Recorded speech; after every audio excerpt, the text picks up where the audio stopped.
Your spirit cannot belong to this place at all. You gotta get away from this place, because this place is definitely not the place for us. This place has got to be taken out. It's got to be destroyed, because if this place continues, let me tell you something, the world will never stand. The world will become like it is becoming, right? A place of nothing but destruction. You know what I'm saying? So we have to understand that the Lord's got to destroy this place. Man, we can't destroy this place, because America, let me tell you, America, they're given, what is the gift of Esau?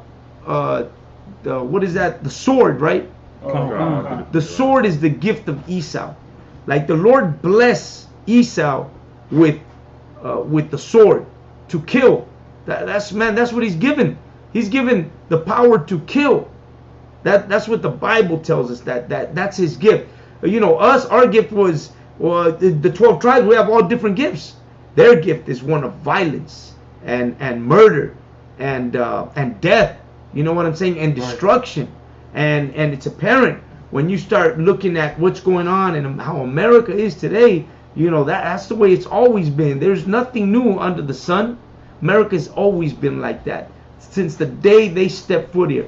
When Christopher Columbus landed on the island of Puerto Rico, you know, he had no mercy for the natives, the Arawak, right? They had no mercy for them. He nearly wiped them out.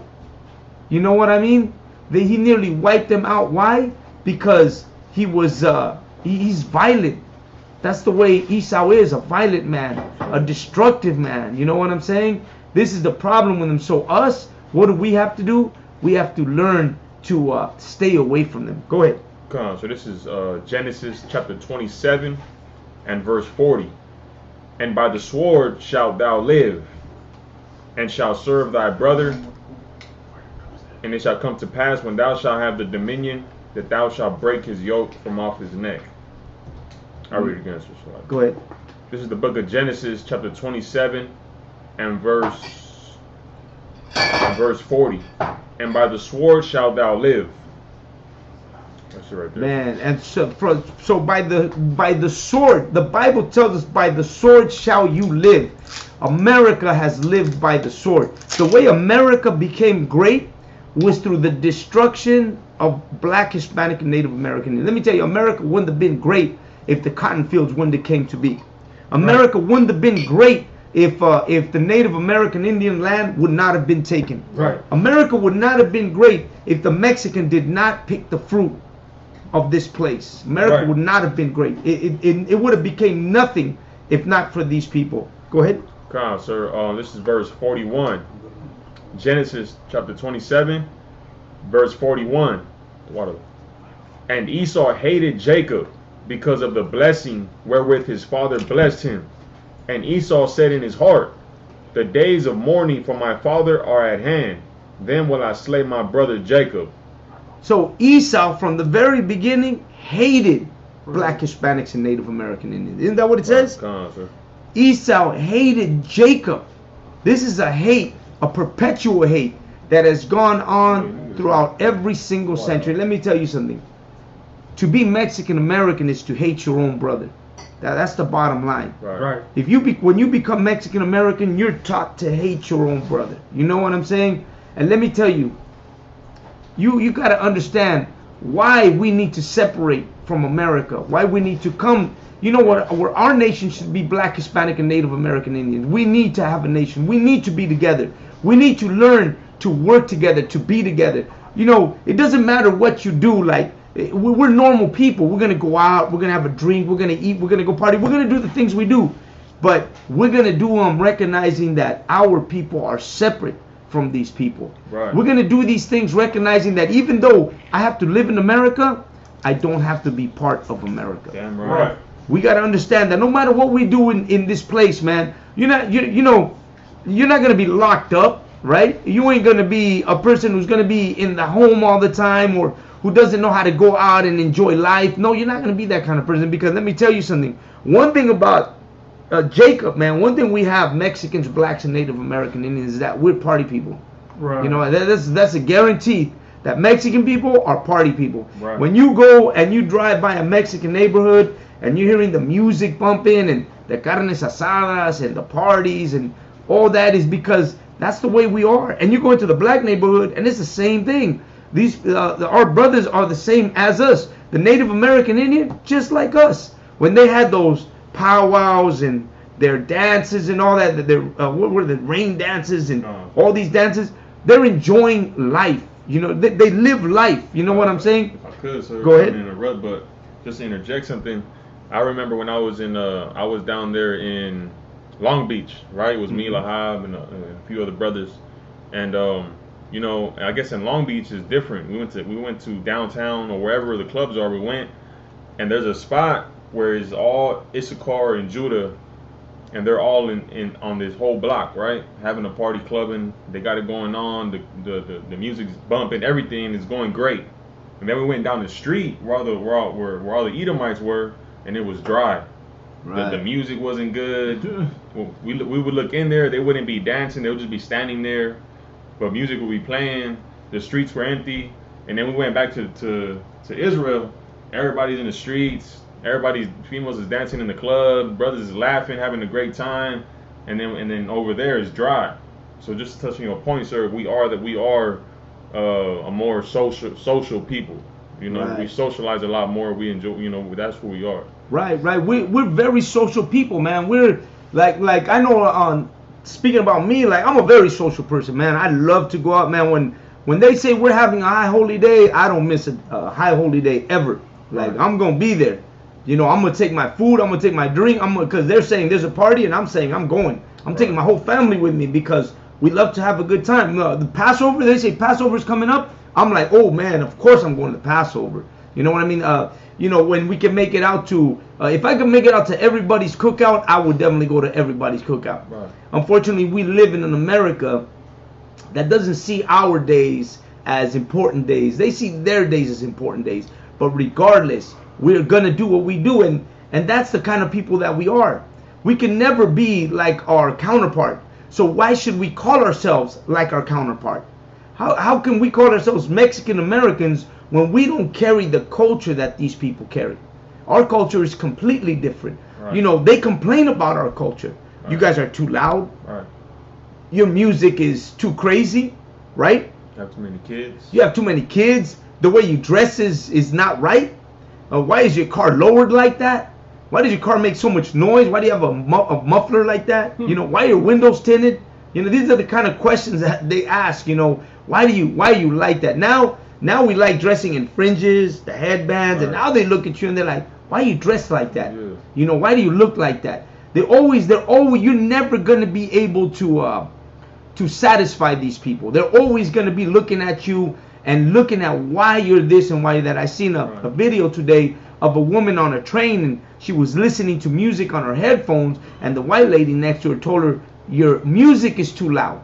Right. And she got into an argument with her because her music was too loud. Now come on, man, you're listening to them in headphones, but even that little sound bothers them. You know what I mean? Go ahead. So like, sir, I don't know if you saw that video online of that Edomite at that Walmart going off, you know, like he went off on one of the workers because she didn't speak English or something like that. Oh yeah. Then he brought up Esau being the devil that he is, but this devil goes about trying to make it seem like Mexicans were responsible for 9/11 because he was a retired firefighter or something like that. Right. But yeah, right. Man, the videos out on the internet. America will always blame us for everything. We're the blame for everything that comes to America. Anything that happens, we're the blame. And you know what? We're not the reason. America is the reason. They're the reasons why we're the way we are. They're the first ones to bring diseases to this place. We didn't have diseases. They brought diseases. You know what I'm saying? They're the ones who bring this. They're the ones who destructively, you know, came here in a manner to wipe us out. You know what I'm saying? You know, we start looking at history now. The beauty of it is that they themselves wrote the history of their own destruction. You know what I mean? Like when we look at history, you start to realize who the devil really is, as we say in the UPK. You know, we know who the devil is, not because we say, but because history tells us who this man is and the atrocities that he's committed. You know what I'm saying? I'm going to go into the story of our Native American Indian brothers, because it's important to know, you know, that we're all in this together. You know, the Mexican, the black, the Native American Indian, man, we're all in this together. We're all suffering from the same thing. And to call yourself Native American Indian, man, that's just not the word. To call yourself Mexican American, once again, that's just not the word. You know, I push the issue every week. I'm going to continue saying we can never be Mexican American.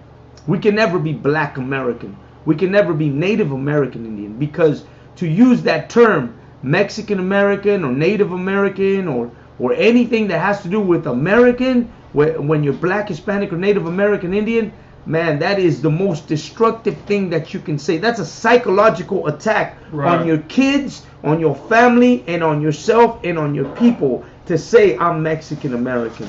You know what I'm saying? And let me tell you something. I deal with a lot of Mexican American people.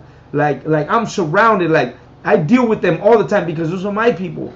Even though it's a love-hate relationship, right? I hate them because of the way they think, but I love them because they're my people. You know what I'm saying? Love-hate relationship with them.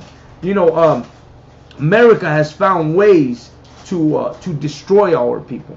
They have found ways to put us in a position where we no longer have control of how we think or how we are or what we do. You know, it's absolutely true that America is teaching us how we're gonna be, and it's really not us, because you know we're already grown up. You know, all the brothers and sisters, we all have families. But what about our children? Right. Remember, it's in a week. I don't know how many brothers and sisters out there already, but in a week or so, our children are about to go back to school. The schools are opening up in California, and our kids are going to go back to school, and they're going to go back to be educated with lies. Right. And they're going to go back to be educated with new how could I say, curriculums that have nothing to do with education. You know, not with math, not with English, not with a moral right of how to grow up. They're going to educate your children with these new sexual ideas of what is that, of homosexuality, transgender. Right. It's on the agenda. Right. You know what I'm saying? This is on the agenda. This is what we're going to be dealing with. We're going to be dealing with this at the schools. And then if your kids don't go to school, well, you know, they passed that law. They can go down to your house and take your kids. Right. Because your kids aren't going to school. And you're going to complain that, well, I don't want my kid to get a homosexual education. And then they're going to be, you're homophobic. Right. You're racist. You know? So it's a lose-lose situation where they already have a plan in place where you're really not going to be able to do anything, because you're going to be forced to allow your children to be educated in this manner. If I could, sir, of course, if you're in the Israelite school UPK, if you join us, you will be able to do something about it. Now, not to go against what you're saying, sir, you know what I'm saying, but I just want to jump in and just mention that, because in the ISUPK, we have the truth of the Bible, and the truth of the Bible will allow you to really raise your child correctly. And not only that, but you'll be able to teach him who he really is. And by doing that, he won't fall into the ditch of the lies of America. You know, he'll know that homosexuality is wrong. He'll know, your daughter will know that pedophilia is wrong, that she can't think that she's a boy or desire to be a boy. Why? Because you as the parent, you're going to know the truth. And by knowing that, you're going to be able to teach your child, and that's going to be a defense against, you know, America's agenda for the mind of your little child. So if you come to the ISUPK, you will absolutely be safe. You understand? You'll be safe from all that damn evil that America is pushing on our kids. Of course. And we know that when you're in the UPK, we know that right here, that's the reason why we do this. That's the reason for this class. That's the reason for the UPK, is to help establish a moral foundation for all our children. You know what I'm saying? But when your kids go to school, they won't be able to avoid what's going on in the school. That's a given. They're going to be confronted with what's happening in the schools. What we're here to do is, of course, like we say, you know, to re-educate, right? Decolonize the mind and free yourself from what's about to happen. And how are your kids gonna be freed? How your kids gonna decolonize their mind? Very simple, education. Right. And that's what these classes are for. These classes are to educate. When you go on to any one of our classes, I.S.U.P.K. classes, whether it be Commanding General Yohanna, Captain Gadolhar, any of the brothers, no matter where they're at, no matter who it is, we've been educated in telling the truth, and we've been educated in separating ourselves from a nation that is pushing the issue to destroy our children. And the way they're doing it is by educating them in the worst ways possible. And let me tell you something. You know how you know it's going to work? Because all of us were educated by America in the worst way possible. Right. We all grew up making the missions at school. We all grew up believing Christopher Columbus was really the discoverer of America. We all grew up thinking we were Mexican American, Black American, Native American Indian. Right. We all grew up in these lies. Right. We all grew up thinking America was the greatest nation on the face of the earth, and that there was freedom, and that Martin Luther King was the greatest thing that happened to black people. Right. And that Cesar Chavez helped all Mexicans. You know what I'm saying? And we all thought this was the truth. We were brought up with this education, and we fell in and believed it. Right. Your children are going to grow up going to school, being educated in a manner that they're going to believe it. It's going to be worse. Yeah, it's going to be worse. They're going to end up standing up for the LGBTQ. Absolutely. Like General Muhammad brought out a heavy point. He said that a rainbow to a child is something that they like. You know, a child likes a rainbow. Right. And now they have the rainbow as a symbol for homosexuality. So now a child's going to see the rainbow, and he's gonna naturally accept that lifestyle. So it's like it's even worse now. Right. It's a subliminal attack on the mind of our children. You know what I'm saying? That's what it is. It's a subliminal attack on the minds of our children. And America is an expert at subliminally destroying us by posting and doing things that make us, you know, fall into their lies and their deception. Right. America's a deceiving country. That's what it really is. And we're being deceived. You know, we were deceived. Let me say this. We were deceived throughout all our lives. And our children are about to start the second part of this deception. You know what I'm saying? And when I say they're about to start, is because, like I mentioned, a lot of our kids are about to embark in going to school. America's about to start the school system. A lot of places have already started. I'm talking about California. We're about to start. The school season's about to start, and they want all the kids to go back to school. And the education, they've had a whole year of planning how they're going to educate our children. Right. They had a whole year to plan, a whole year to stay indoors and, you know, get on the computer and talk to each other and plan what they're going to do to educate our children. And the LGBT has a big part in educating our kids. So, you know, a lot of people don't want to, you know, they tune in and tune out of our classes, but what you're really tuning out of is common sense and moral stability when it comes to our children and our kids. Go ahead, Oscar Warren. So I just want to bring out a precept for you, sir. Go ahead. Touching on the point. This is the book of Proverbs, chapter 3 and verse 31. Envy thou not the oppressor, and choose none of his ways. Man, go ahead. You can go ahead. Man, so, you know, the Lord says it. The Lord says not to envy the oppressor. You understand? We also read the precept earlier where it says, come out of her, my people, that, you know, so that you won't take, so that you won't be partakers of her plagues. You understand? We have to come out of America so that when the Lord plagues America, we won't die with America. And that, and if I could, that's what's happening with the coronavirus. The coronavirus, the Lord sent the coronavirus to kill, to destroy the people who are killing and destroying his people.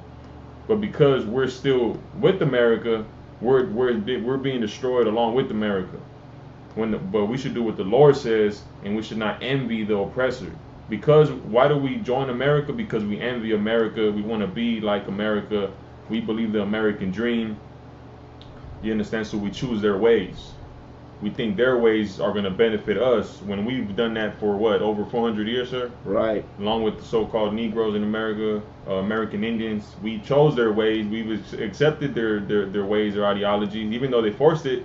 After that, we do it willingly, and we're still not appreciated. We're still oppressed. So now what do we got to do?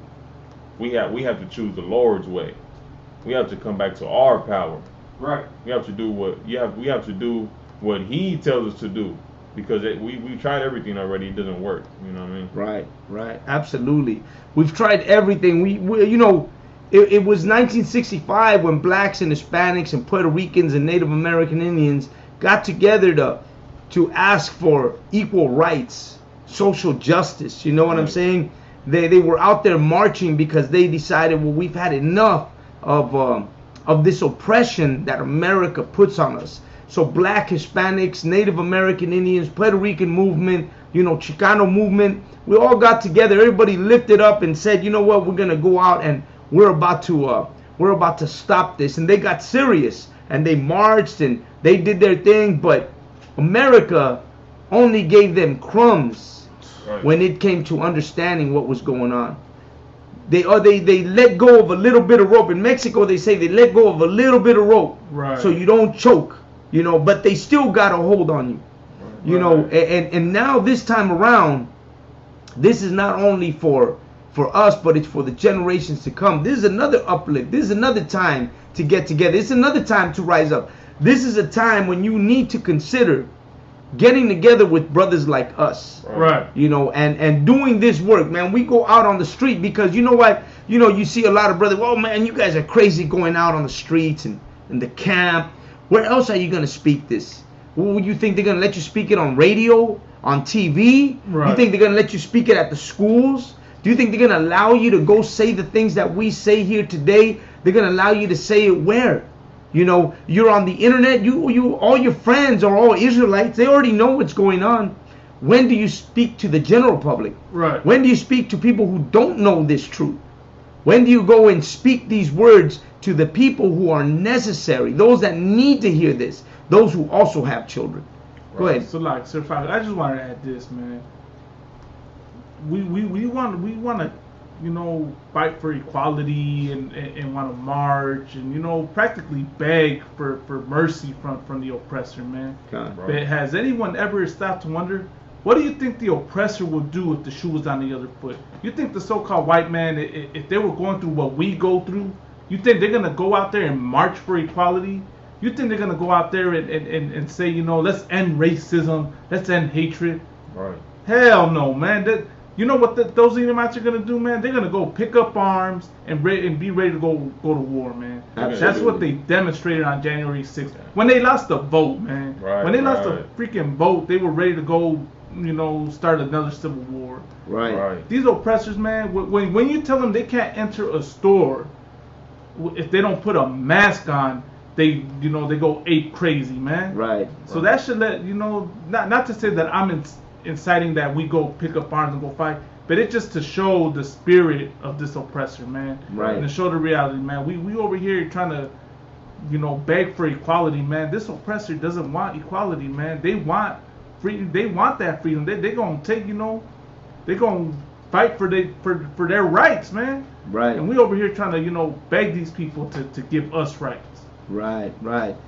You know, no matter what you do, America will never listen. Right. They don't see the things that happen to black, Hispanics, and Native American Indians. To them, we're just the extra here. We're the loose slack here. We're not important. But let me tell you something, man. We've always, man, you know, like, I don't consider myself Mexican American, but I know my people have always been for America. Right. Like, we've always been for America. Man, let me tell you something. When America needed a hand, Mexicans, Native American Indians, blacks, we gave them a hand, and in return they gave us a fist.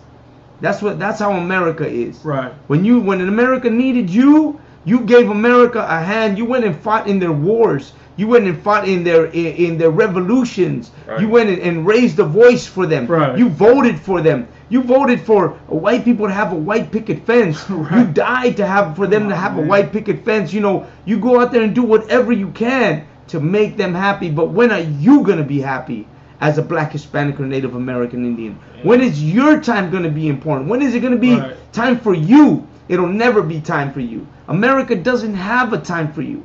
America doesn't ever think that you're going to have your day, your time. The only time it's your time is when they benefit. When you're a soccer player or a basketball player or a football player and they're getting all the cheers and the noise and the stadium is roaring, that's America's time when they give you a little moment in time. When they hear how good America is, that's the publicity. That's the publicity stunt that America has to show that black and whites can get together, that Mexicans and whites can get together, is when sports are going good.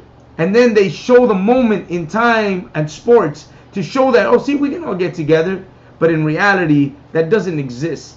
That's just a publicity stunt to get them to make people think that everything is okay. Go ahead, Oscar.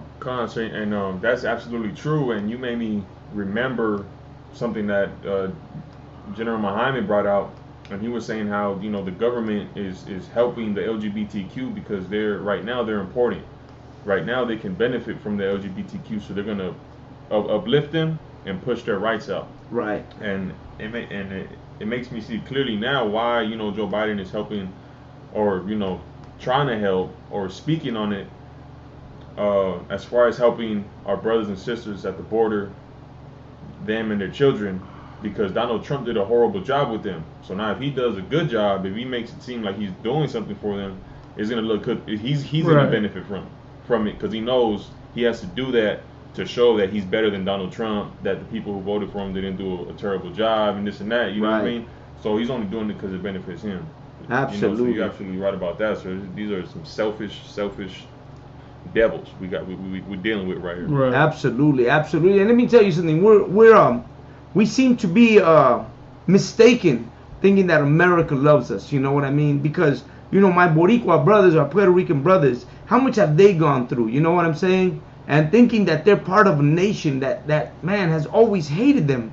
The problem is that we lack education, we lack understanding of our history, and we know all the history of America, and we celebrate its history, its revolutions, its Memorial Days, its 4th of Julys, but we never take a moment to understand our history. Right. And the reason why is because once you begin to learn your history, you begin to realize how horrible your history really was. Right. You know what I'm saying? How terrible history was for your people. The Boricuan people, the Puerto Rican people, I don't know how many of them know that, their people became guinea pigs during World War II when they tested napalm, the napalm gas on Puerto Rican people.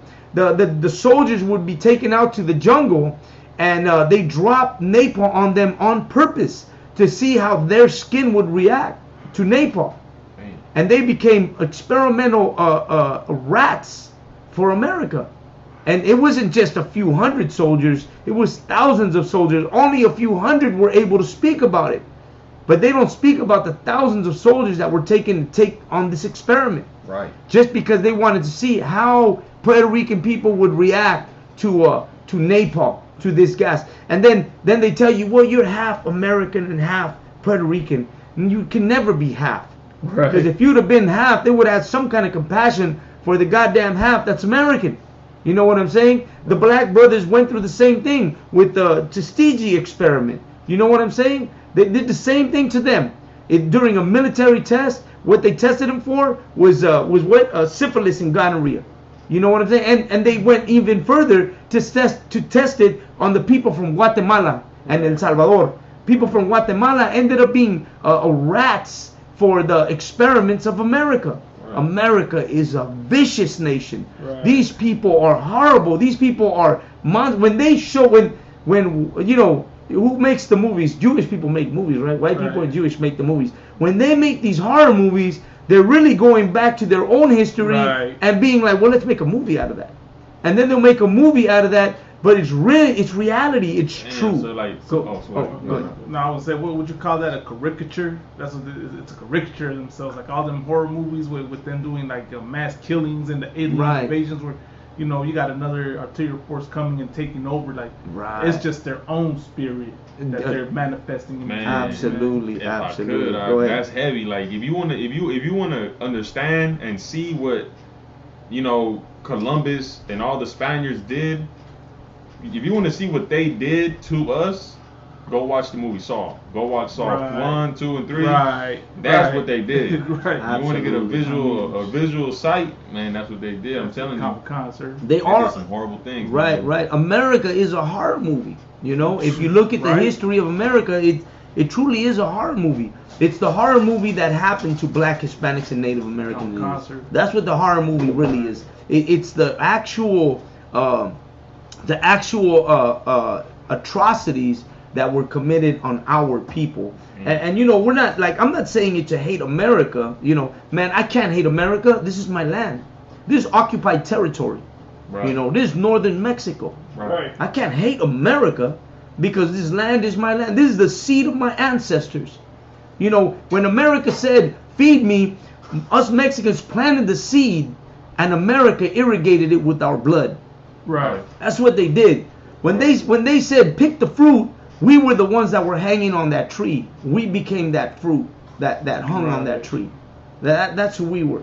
You know what I'm saying? That's what happened to our people. You know, I had this brother come against me because he says, you know, all of North America is Native American Indian territory, and Mexicans don't belong here. Well, there's an ignorant fact. You know what I'm saying? Because he's saying that we don't belong here. He's like, well, Native American Indians, you know, and then I started reminding him, brother, you know, America is split into two places. California was Mexican territory. Right. You know, Arizona was Mexican territory. Texas was Mexican territory. Nevada was Mexican territory. And then he comes to me and says, well, Mexico didn't exist back then. I said, what do you mean Mexico didn't exist back then? Mexico exists because the Mexica gave it the name. Right. Mexico. I go, this land has existed since the time of Tenochtitlan when the Mexica named this place after themselves. Right. They begin to realize that in the UPK, history is our number one thing here. Right. Like, we know our history. We know what we're talking about. You're not going to tell me what our, you know, the white man says that the people in Utah, in Arizona, in Colorado, in Arizona, spoke a language called Uto-Aztecan. Right. You've heard that? It's called Uto-Aztecan. So why is it called Uto-Aztecan? Well, because it comes from the Aztecs. It's Nahuatl, a derivative of Hebrew. So we all spoke the same language. Right. That's why when you look up, if you look up right now, Uto-Aztecan, right, in your Google search, it'll come up as a language that's given to, you know, pre-Columbian times, the natives of this land. Right. And we all spoke that language. But what they, you know, the history they want to hold on to is that American history. They want to hold on to that history that they can go out and have a barbecue to. They want to hold that history that they can go out and, you know, have fireworks to. Right. They want to celebrate. They want to be able to become Americanized. That's what happens when you become Americanized. Right. You have the right to celebrate their holidays. Right. When Go you ahead. should. Oh, go ahead. When you should be celebrating the holidays in the Bible. Absolutely. That's your culture. Right. You're out there celebrating Thanksgiving when it has to do with the murder of the people who were occupying this land with you before the white man came. Right. You're supposed to be celebrating the High Holy Day, the Feast of First Fruits.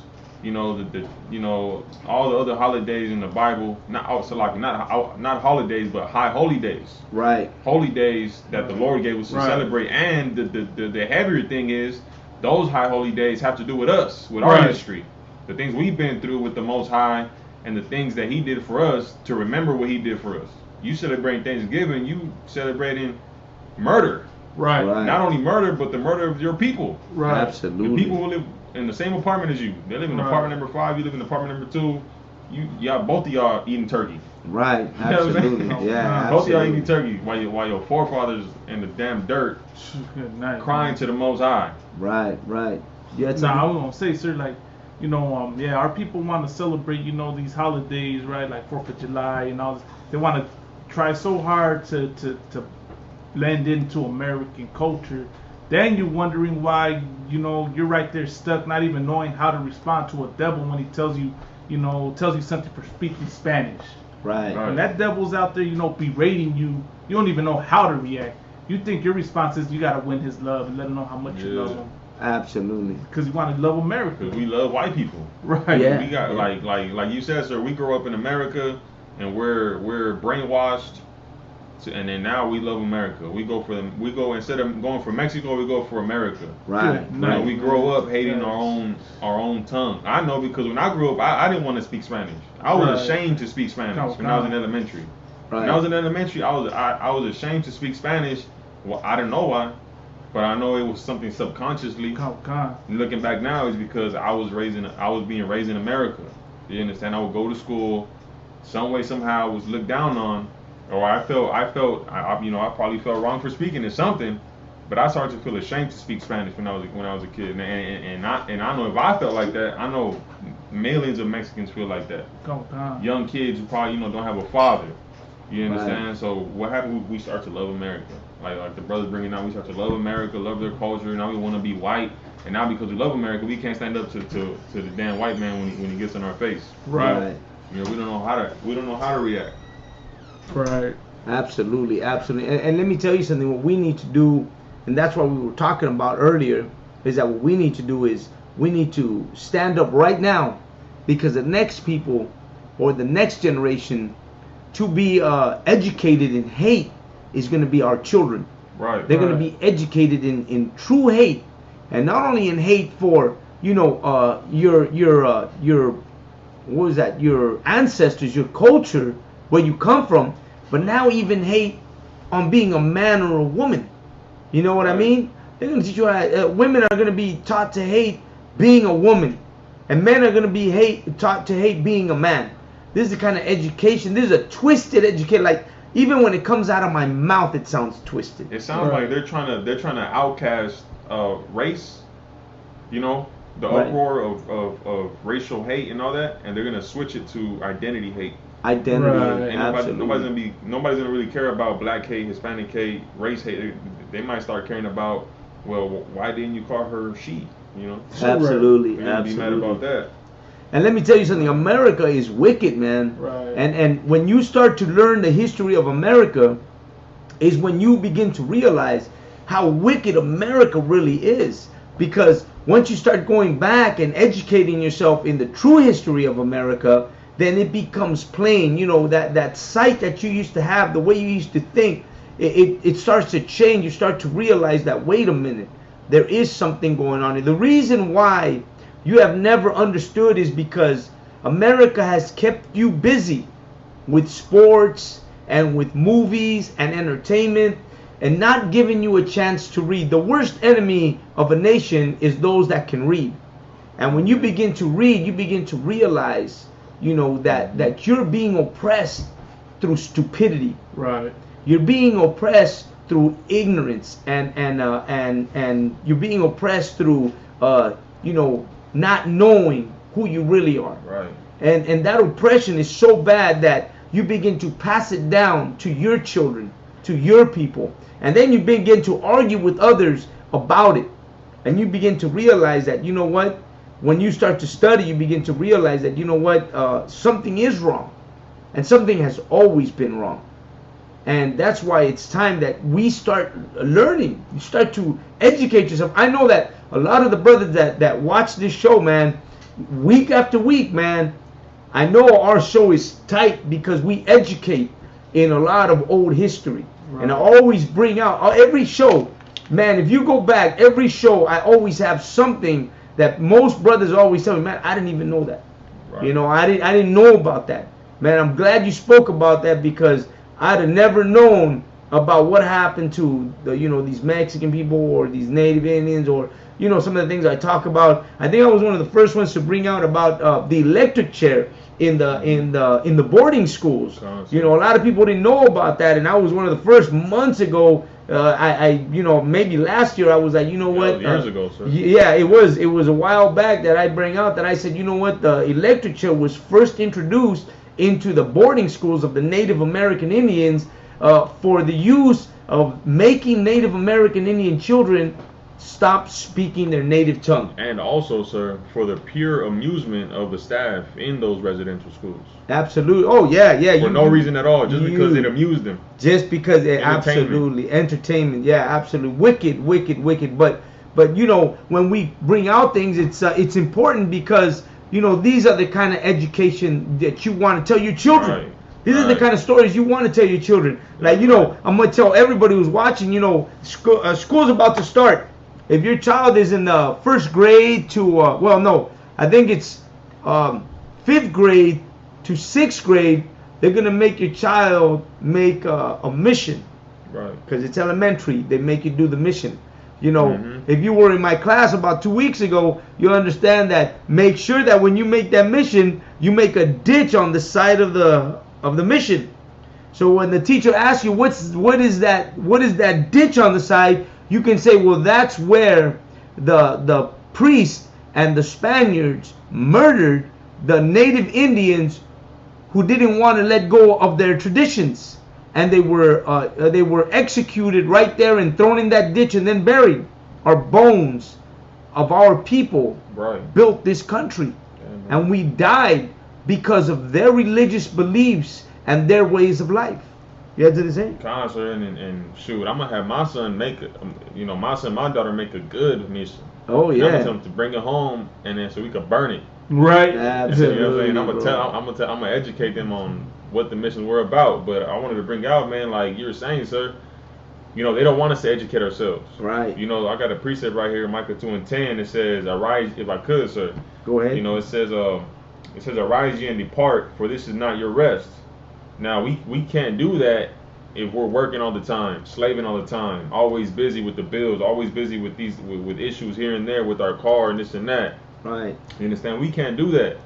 That's why they want to open up the COVID. That's why they want to open up schools. They want to open things back up, get things running, because if they get things running, people can't say, well, I got fired. Now I'm on unemployment. What happens? Now we have free time. Now we can educate ourselves, you know, so and so. And now we can start to wake up. You see what I'm saying, sir? So yeah, man, that's why they want to get things rolling. And of course, you know, Commander Gen.YAHANNA brings it out all the time, but it's just heavy, man. It's like they need us to be slaves. It's like with Pharaoh, you know, when Pharaoh, the Pharaoh like, look, let us go praise our God. They were like, man, y'all not working hard enough. If y'all asking to get a break, you know, that's the same thing America's doing with us. They don't want us to get a break. Because once we get a break, we're going to start waking up. We're going to start reading. We're going to start educating ourselves, you know, of our history. You know, we're going to start coming out the damn grave. So that's why they're trying to open up these damn schools, especially these schools, man. Absolutely. So we have to be aware, man, that, you know, this here is probably the most important thing. Before school opens, this got to be the most important class there is. All of our classes. Because we're going to prepare our children for go back to school. This is the back to school preparation for our children. Well, we're going to teach our children and talk to our children, man, because now we got to talk straight. You know why we got to talk straight? Because they're going to talk straight. They're going to talk about homosexuality. They're going to talk about transgender. They're going to talk about things that at our house we don't talk about. And there's going to be kids who are these are like kids, that. Absolutely. Your kids are going to run to kids who, if I could, or who are gay. Right, so absolutely. Like when you were growing up, your mom was like, oh, don't, you know, they changed the channel when Benny Hill would come on. Yeah. You know, any kind of nudity or anything, they change the channel. You know, you don't want to watch. You don't want the kids to watch that shit. You know, any kind of bow, like, oh no, you don't want to be saying that at your house. At the house, it was like, don't be saying no bad words. You know what I'm saying? Right. Don't be watching no nudity. Women came out in nightgown or underwear. Oh, your mom be like, change that shit, because your mom didn't want you watching any of that in front of everybody because it was embarrassing for her. You know what I'm saying? Right. But now your children are about to go to school, and there is no limits to what is going to be taught, what they're going to see, what they're going to hear. You know, if you don't educate your children at home, someone's going to educate them at school. What is it, 8 hours of school? That's a whole day.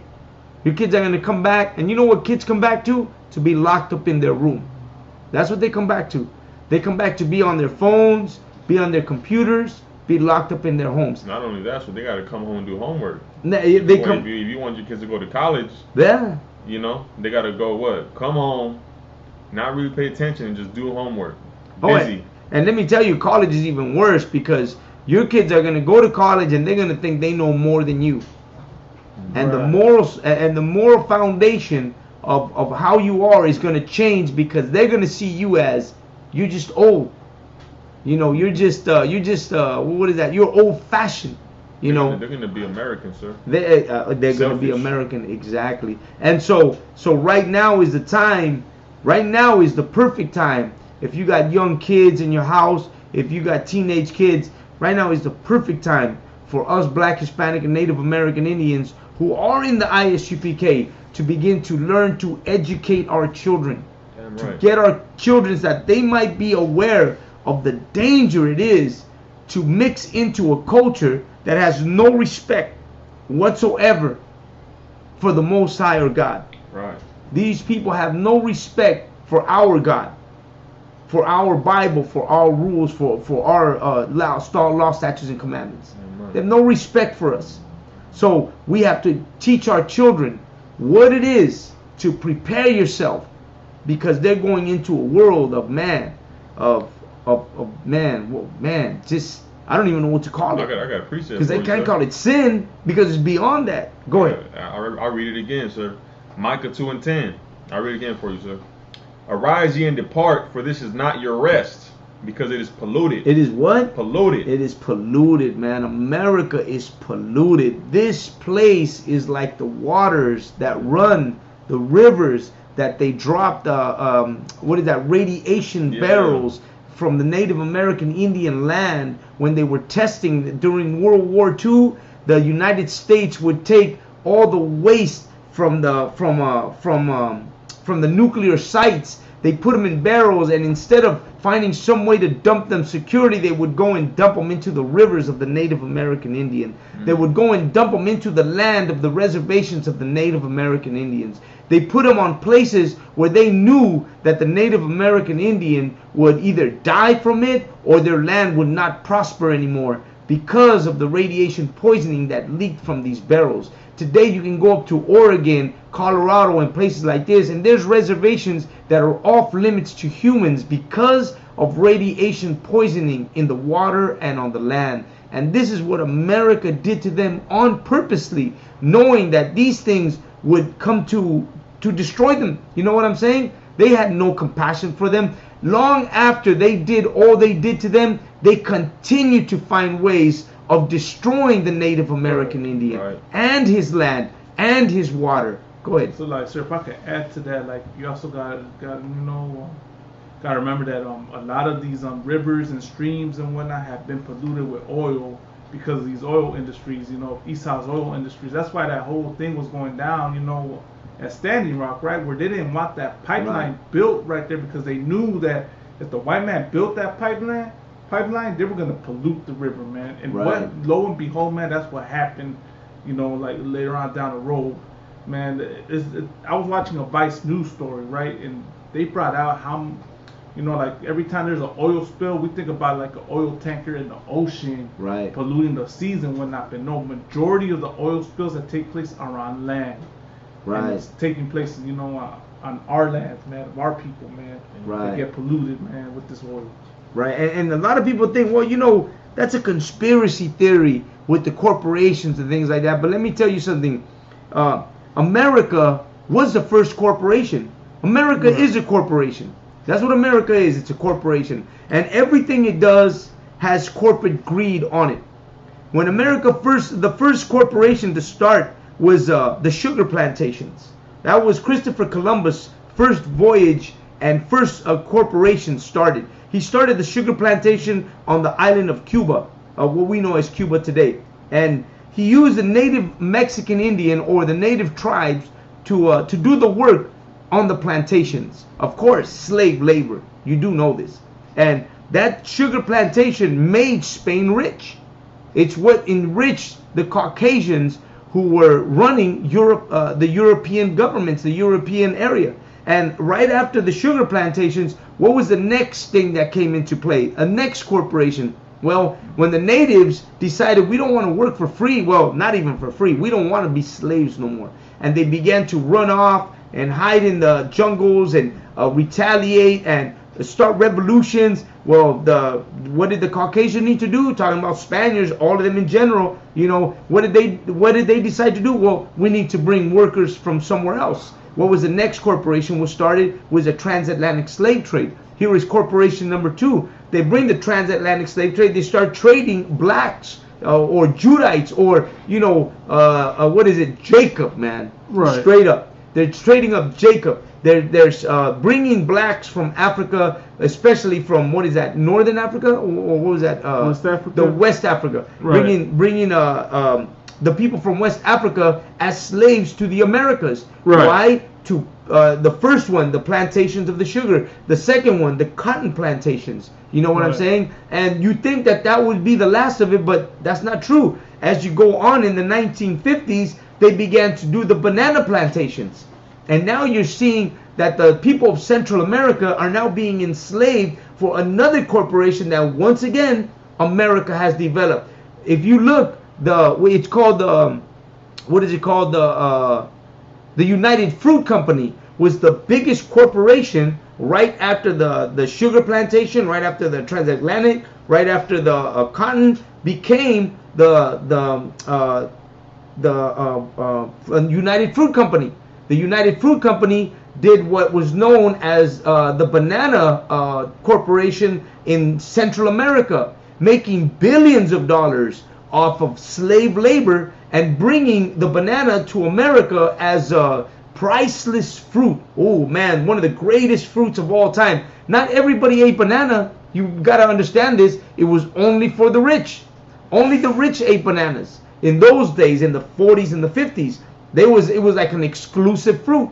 And they would do commercials. They hired a corporation, hired advertisement agencies to make it look like, ooh, this was a great place. They'd show commercials of the island and the banana woman with the things on her head and nice music, making it seem like it was something pleasant. But in reality, it was a nightmare for the people of Central America. You know, what was his name? Salvador. Slipped my mind. Okay, well, I'll come back to him. But this man had to rise up in revolution against against this corporation. I'm not going to say United States, against this corporation. I'm trying to think of this man's name. But anyways, he had to rise up his people in revolution against this corporation called the United Fruit Company. And what did America do? America started a war in Central America. Right. Because why? Because Central America chose not to work free labor for this corporation. And who has the upper hand? The corporations has the upper hand. Why? Because America is the corporation. And all these corporate entities run America. And they are what makes America run. America is a machine that's based on the natural resources of Latin America. We make this place. The coffee, the banana, the fruit, right? Our labor, right? The sugar, all from Latin America. And that's what made America great. The cotton, which the black man picked, the land, which is the Native American Indians, man, we're the ones who made America great. But does history teach you this? Of course not. That's why it's important that this kind of history is taught to our children, because this is the history that's going to make a difference when you start, man, your children, you may think that your children are not paying attention. But let me tell you, at a young age, I was taught these things. And I never thought that they would ever be of any use to me. But it seems like when I came into the UPK, all this that I learned in junior high school and high school, all of a sudden became so important to me. Because now, like, why does it come off the top of my head? Because I remember this stuff. I remember studying this stuff.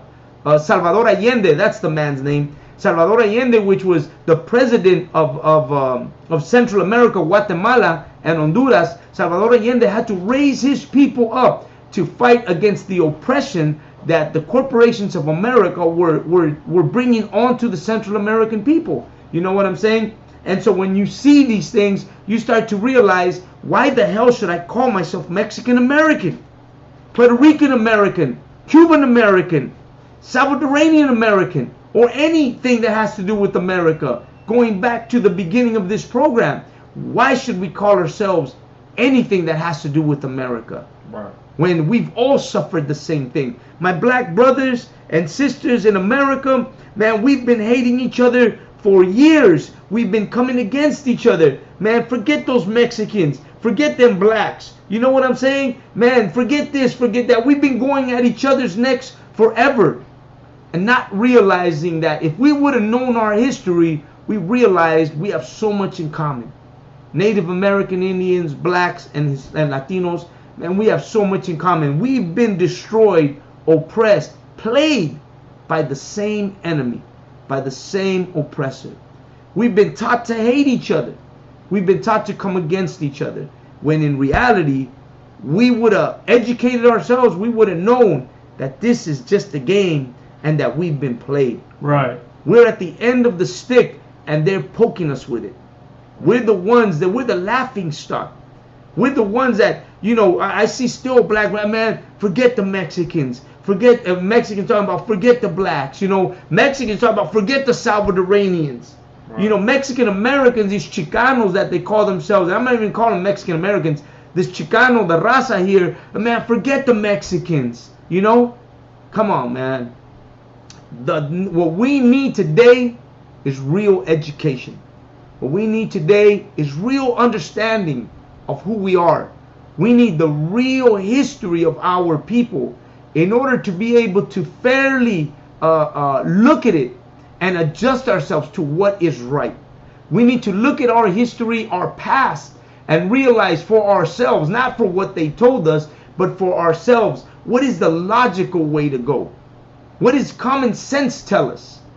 What is really going on that we should be looking at each other and instead of coming to war with each other, uniting. You know what I'm saying? Uniting and coming to terms with each other. Right. And saying, you know what? We all the same people. We are the same people. We all going through the same thing. We need to come together. Our children depend on us to make the right decisions now. You know what I'm saying? You understand the same? Nah, sir. Also, like actually, Khan, sir. I don't know if you got time, but I'm getting towards the end. But I got a story touching on labor in the fields that has to do with today's times. Absolutely, go ahead. It's still happening today. This is from The Guardian. It says in the title, "We are not animals, we are human beings." And let me tell you something, that's a good title. This is a quote from a brother who works in the field. This is a Mexican who works in the fields. And this Mexican brother, who is an obrero, right? A hands worker, a picker, says, we're not animals, we're human beings. This is the U.S. farm industry, because that's exactly how they've always treated us. They've always treated us as animals. Right. We are the animals, we're the mule, and it's perfect.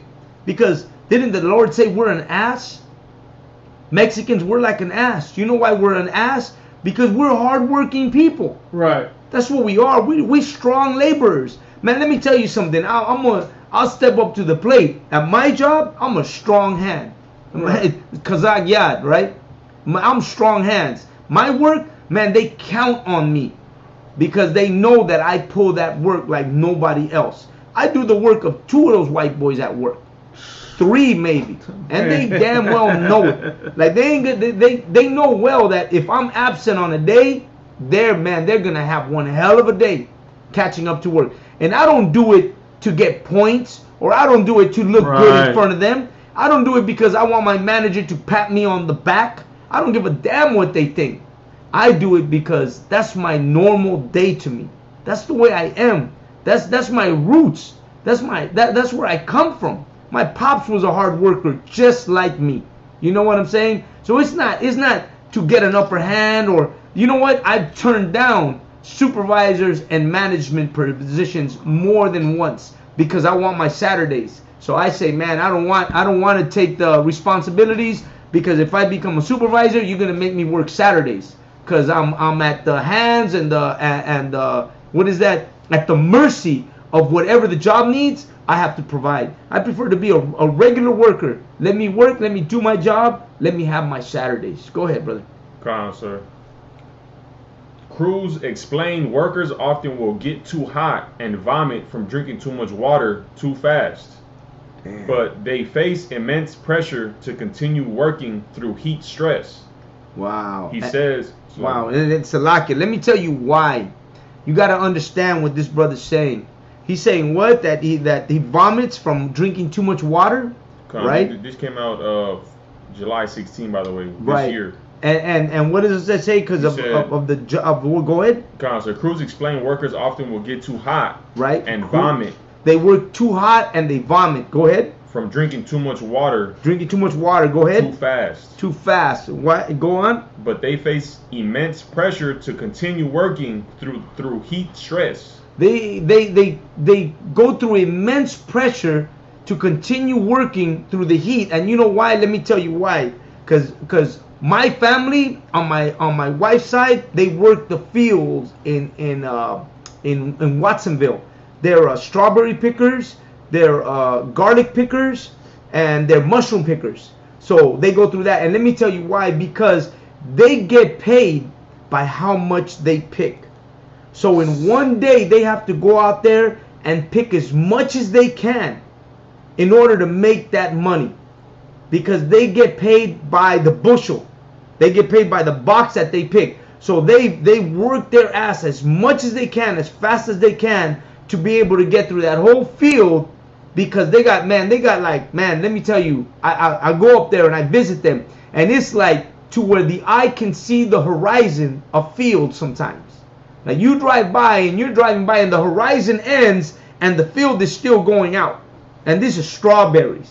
This is berries. This is grapes. This is and the people that pick there, they get there at 5 o'clock in the morning and they pick all day, because they get paid for how much they can pick. And why do they work that way? Because they want to make money. Right. Because they know they're going to go out there, they're going to work their ass off, and they're going to get paid top dollar, because they can make, in a week, they can make, $2,000, 1,800. My brother-in-law tells me, man, something I'm pulling out $1,800, $2,000 checks, but he's working his ass off to make that $1,800, $2,000, because he works, man, in this that they're talking about. That's exactly how he works. Go ahead. He continues to say, it would be really good to have a broad rule, so when farm owners see that temperatures are way too high, they need to stop and allow people to rest. Things as they are right now, you can see when it's really hot, that by 1 or 2 in the afternoon, people just can't work anymore. Right. But there's this real pressure to keep working, added Crews. Right. And let me tell you something. See, because what they should do is they should pay these people by the hour. They should raise that picking to $15 an hour, because it's a job like any other job. Actually, this job is more than any other job, because this job is feeding America. This is the reason why white people eat. This is the reason why we all eat, because these brothers right here are out at 6 in the morning, right, picking, and they get there at 5 or 6 in the morning because they know that by 12 o'clock it's hot as hell out there. right. So they need to pick early in the morning to be able to stay away from the heat. But they obviously work past that time, and they work through the whole day. But you know what? They don't want to give them the hourly wage of $18, $19 an hour, $15, $16 an hour, because you're talking about, Driscoll's. I don't know. I know this, right? Driscoll's, right? You know Driscoll's. Driscoll's is a berry company. It's a top-notch berry company. Mm-hmm. It's like the white end berry company, Driscoll's. And Driscoll's, they don't want to pay their workers that. Driscoll's wants the worker to go out there and earn $5 an hour, and all you can pick for that extra income. It's like getting a tip that you got to work really hard for in order to get paid. Go ahead. Sir, this is death of a worker. The state of Washington recently announced emergency rules to provide heat protection for farm workers and other outdoor workers shortly after Oregon issued emergency rules in the wake of a farm worker who died from heat exposure during record high temperatures in the region. Now I'm going to go back up to this brother. So Cruz continues. So it says, Cruz continues to say, but there's the real pressure to keep working and keep working. Added Cruz. We're not animals. We're human beings. But there's this feeling that no matter what happens, even when people can't seem to work anymore, the bosses keep pushing and pushing. If I could, sir. So why did this brother die? Because it's the white man's fault, man. Right. Whoever owns that farm pushes these workers to work, even though it's hot, even though they drink water fast because it's hot and they throw it up, but they keep pushing them to work. Pick those berries, pick that mushroom, get it. And now what? Now a brother died. Right. And let me add to that though. Let me add to that because I know that because it's a white man's fault, right? Absolutely. But sometimes our own people, because let me tell you, the foremans on the field are not white. Okay. The foremans on the field are Mexicans. Just like back in the day, just like with our Absolutely. brothers, just like our brothers. Absolutely. The foremans on the fields are Mexican. Right. And the problem with those foremans is that the pressure that they apply on the workers is heavy. Right. They're talking about, and man, let me tell you something. I'm Mexican, bro. I know what it is. Mexican be like, no, brother, you're slow, bro. Yeah, nice. I'm gonna have to, man. I'm gonna have to replace you. This brother needs a job. If you're slow, bro, we can't. You're holding people up. Tienes que ser muy machín, güey. Ándale, hey, ¿sabes qué? Güey, no la haces, güey. No la haces. You out there sweating, you out there dying, and this Mexican brother's like, bro, you just not cutting it. He sees that you're working your ass off. He knows you're getting paid $5-6 an hour. He knows you're gonna make your money by picking, and he's like, hurry up, or else you ain't gonna make that money. Hurry up, or you ain't gonna get nothing. Hurry up, or your check is gonna be there. And then when they give you the check, he's like, see, here's your check. Here's your $300 for all week because you couldn't pick fast enough. So when you come back the next week, you're like, damn, I gotta hurry my ass up. Man, that is unfair. Labor. They turn the own against you. Yeah, oh yeah. It's unfair labor to our own people. That's a shame that our own people. And here we go, where we say you can't be Mexican American, because this is this is the results of loving your enemy. Go ahead, continue. Come on, sir. An analysis conducted by researchers at the University of Washington in March 2020 found U.S. farm workers will experience an increase from about 21 days of working in unsafe temperatures per season to an average of 62 days. Heat waves have also become more common and intense over the past several decades, as the U.S. West Coast has experienced record-breaking heat waves this year. June 2021 was the hottest June on record in the United States. It's extremely hot out there and it's getting worse every year, said Nezahualcoyotl. That's Nahuatl, I guess. Yeah. So this brother has a Nahuatl name, I can't pronounce it. General Coordinator of the Farm Worker Association of Florida. One of the biggest problems is the way that farm workers are paid. When they are paid by the piece rate, that encourages workers to exert themselves even more. When they are part of a crew, the person who slows down because he has to take a water break or use the restroom, then they become the guy who slows down the crew. That's what you were talking about, sir. Right. Nice. So they systemize it to where, right. If you work with a crew, brothers gonna get mad at you because you got to go to the restroom, you got to get water. So brother who's having a bad day, who's unbrotherly, gonna look at you like, hey, this brother right here, man. And then it goes into so I'll go into it again. Death of a worker. The state of Washington recently announced emergency rules to provide heat protection for farm workers and other outdoor workers. Shortly after Oregon issued emergency rules in the wake of a farm worker who died from heat exposure during record high temperatures in the region, Sebastian Francisco Perez, a 38-year-old from Guatemala who was working at a tree farm in rural St. Paul, Oregon, died after collapsing on June 26. California and Minnesota are the only two other states in the U.S. with heat protections for workers, through Colorado has some limited protections. Damn, so they've been doing this from the time when they got here, even to this very day. Absolutely, They've absolutely. been doing it. They still doing it to this day. You had something? Go ahead. So, like, sir, I had a precept. This is the book of Deuteronomy, chapter 28, verse 54. So that the man that is tender among you and very delicate, his eyes shall be evil towards his brother. Right, right. So this man, they're evil towards us, man. They have no compassion for us. They have no love. They have nothing that shows that they have. And yeah, the field workers, I believe that now it's $11 an hour, $11.50 an hour that they pay them. Dang. But that's $500 a week. And you're talking about you're living in places like Santa Cruz, Watsonville, right, where rent out there is, man, ridiculous. Right. You're paying over $1,500 for a 1-bedroom place out there. Good, you know what I'm saying? So it's ridiculous. Let me tell you something. The way that our people are treated is no joke, man. This is no joke, and we need to realize that this is the reason why we need to wake up. This is the reason why we need to get together. This is the reason why we have to do what we do by having these shows, right, by having the Inconvenient Truth, by doing what we do. You know what I mean? Coming up, Malakman? Concert, like, you know what I mean? Like, this I'm gonna say this, man. We're not telling people who they are. You know what I'm saying? Like, right. The Bible's telling you who you are, man. Right, like, right. The Bible tells indigenous people who they are, man. We're just, showing what the scriptures say, man. You can either agree with it or you don't, man.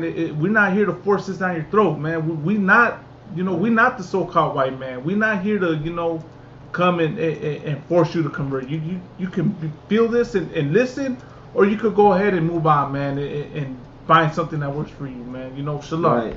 That's all I want to add. I don't want, you know what I mean? Right. Absolutely. Absolutely. So when you think about it, man, what we need to do in a whole is prepare our children, man, because what's coming this year is not beneficial to us.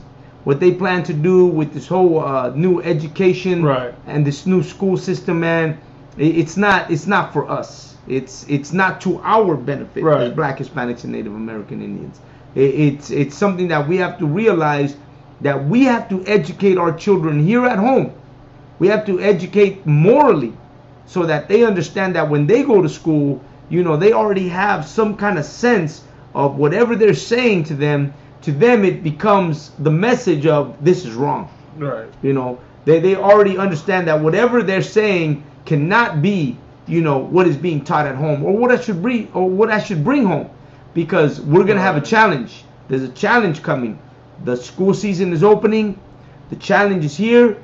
We need to come together as a people, and we need to show our children, what it is to be morally correct. You know what I mean? Because that's the only way that we're gonna be able to change and break this chain of lies, right, that America has taught us.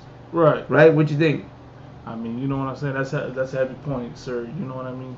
I'm gonna say this too. I don't want I want to add this, because what you dropped earlier was pretty heavy, man. Like, we stop calling yourself Mexican American, man. It's too conflicting. You know what I'm saying? Too conflicting identities, man. Like, right, how the so-called black man has African American, and that term makes no sense. Well, Mexican American makes no sense, right, when you actually break down the history of it, man. America never loved us, man. And no matter how hard, the fact, this is what I'm gonna say, the fact that you got deported veterans over, in Mexico right now, begging to come back to America, should be more of a reason to not call yourself Mexican American. Right. America does not love you, man. America does not have love for Mexicans. So instead of trying to win America's love, you should be trying to win that other Mexican's love, man. I'm gonna drop it like that, man. Brotherhood and sisterhood go a long way, man.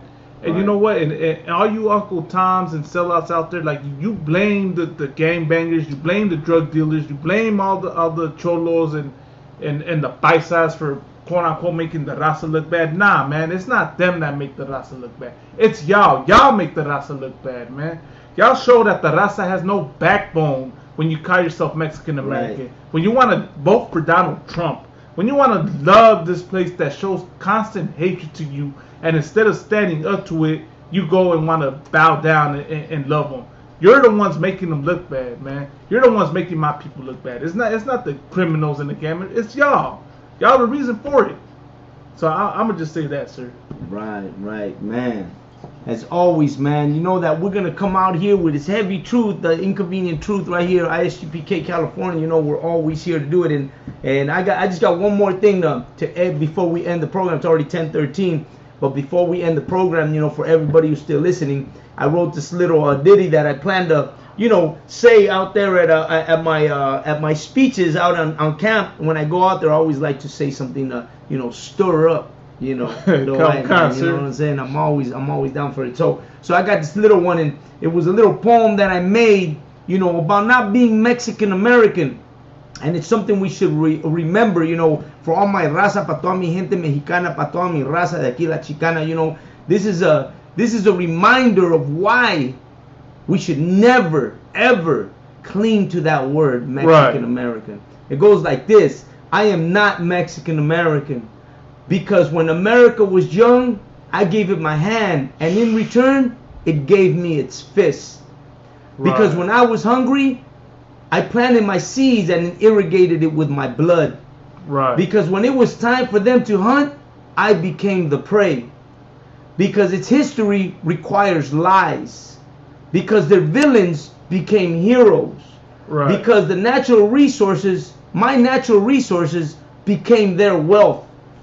Because my bones became the foundation of their cities. Because my soil was robbed of the elements that gave life. Because my rivers were poisoned by the need of its science. Because my air was contaminated by its corporate cloud. Because my wildlife was brought to extinction. Because my culture was buried in lies. I'm not Mexican American. Because it destroyed my people. And that's something we should all remember the next time someone tells you, man, I'm Mexican American. Man, this is Officer Kazakya, and I'm here with Malakma today, man. I thank everybody for joining us and watching the show, The Inconvenient Truth. As always, man, we got something special for everybody, man. You can always log in, ask questions, man. Questions are always valid. And if you have any kind of question, man, I always urge everybody, man, ask your questions. Let me get involved. Let me answer whatever question you may have, whatever doubt may be in your mind. You know what? That's what we're here for. We're here to help our brothers and sisters. You know what I mean? If you ain't in the ISUPK yet, man, I urge you to jump into the ISUPK, man. Get in black, you know, log into these classes, make yourself known, get yourself a name, more importantly, so that you may leave that they gave you. Because as long as you carry the name of your oppressor, you still being oppressed. It's time to change that, man. It's time to get yourself a real name. I'm Officer Kazakya, given to me for the strong work that I do in this truth. Most High in Christ for Commanding General Yohanna. All the captains, all the officers, all the generals who have helped make a change, and all of us who have joined this place, man. We should make a change too. You should join with us. We should go out. We should do this work. We should call our people so that the next generation may look at us as those who made a change for our people. Man, Tawada for watching, Tawada for tuning in. Till next week, we're Officer Kazakya and Malakma. Till next week, Shalom, Yahweh, Hashem, Yahweh, Shai, Barakatah. Shalom, Israel. Shalom, Israel. Man, that's what's up.